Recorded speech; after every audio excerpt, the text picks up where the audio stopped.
الحمد لله رب العالمين والصلاة والسلام على سيد الأنبياء والمرسلين أما بعد فأعوذ بالله من الشيطان الرجيم بسم اللہ الرحمن الرحیم. مل کر پڑھیں صلاۃ و سلام علیک یا رسول اللہ وعلی آلک و اصحابک یا حبیب اللہ. الصلاۃ و سلام علیک یا نبی اللہ وعلی آلک و اصحابک یا نور اللہ. فرمان مصطفیٰ صلی اللہ علیہ وسلم جس نے مجھ پر درود پاک پڑھا کل بروز قیامت اسے میرا ساتھ نصیب ہوگا. صلو علی الحبیب صلی اللہ علی محمد صلی اللہ علیہ وسلم. پیارے پیارے محترم اسلامی بھائیوں، رمضان المبارک ہے اور ایمان والے روزے رکھ رہے ہیں، لیکن بعض مجبوریاں ایسی بھی ہوتی ہیں جن کے سبب رمضان المبارک میں روزہ نہ رکھنے کی رخصت ہوتی ہے، اجازت ہوتی ہے. مگر یہ یاد رہے کہ مجبوری میں روزہ معاف نہیں ہوتا. روزہ معاف مجبوری میں نہیں ہوتا.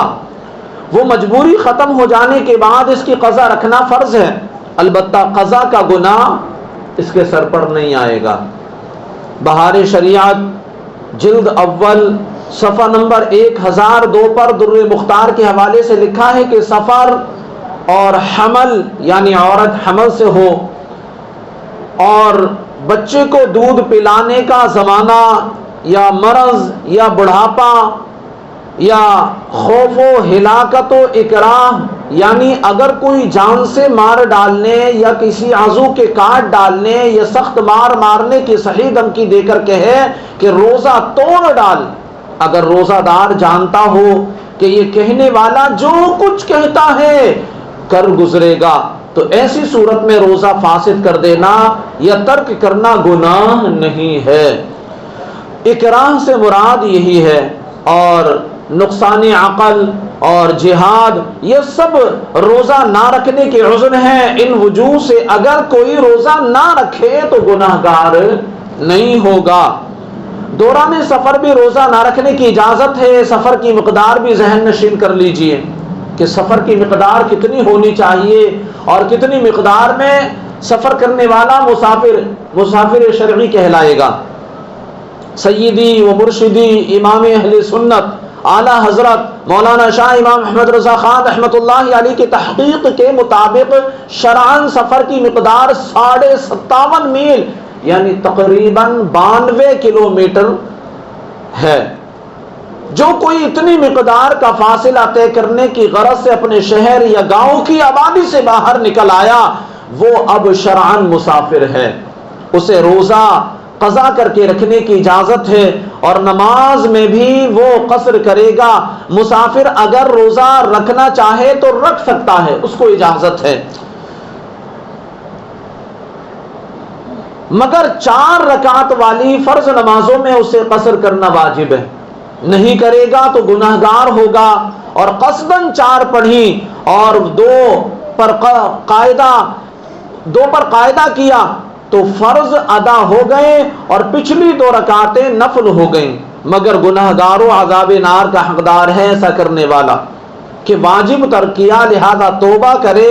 نماز کا اعادہ بھی واجب ہے اور 2 رکعت پر قاعدہ نہ کیا تو فرض ادا نہ ہوئے اور وہ نماز نفل ہو گئی.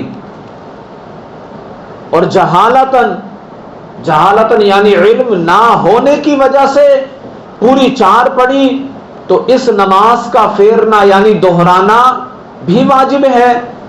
یعنی معلومات نہ ہونے کی بنا پر بھی آج کل جتنی نمازیں سفر میں پوری پڑھی ہیں ان کا حساب لگا کر 4 رکعتیں فرض کی جگہ قصر کی نیت سے 2 فرض لوٹانے ہوں گے. ہاں مسافر کو مقیم امام کے پیچھے فرض 4 پورے پڑھنے ہوتے ہیں. سنتیں اور وطر لوٹانے کی ضرورت نہیں. قصر صبح، ظہر، عصر اور عشاء کی فرض رکعتوں میں کرنا ہے، یعنی ان میں 4 رکعات فرض کی جگہ 2 رکعات ادا کی جائیں گی، باقی سنتوں اور وتر کی رکعتیں پوری ادا کی جائیں گی۔ دوسرے شہر یا گاؤں وغیرہ میں پہنچنے کے بعد جب تک 15 دن سے کم مدت تک قیام کی نیت تھی مسافر کہلائے گا اور مسافر کے احکام رہیں گے، اور اگر مسافر نے وہاں پہنچ کر 15 دن یا اس سے زیادہ قیام کی نیت کر لی تو اب مسافر کے احکام ختم ہو گئے، اب مسافر کے احکام ختم ہو جائیں گے اور وہ مقیم کہلائے گا۔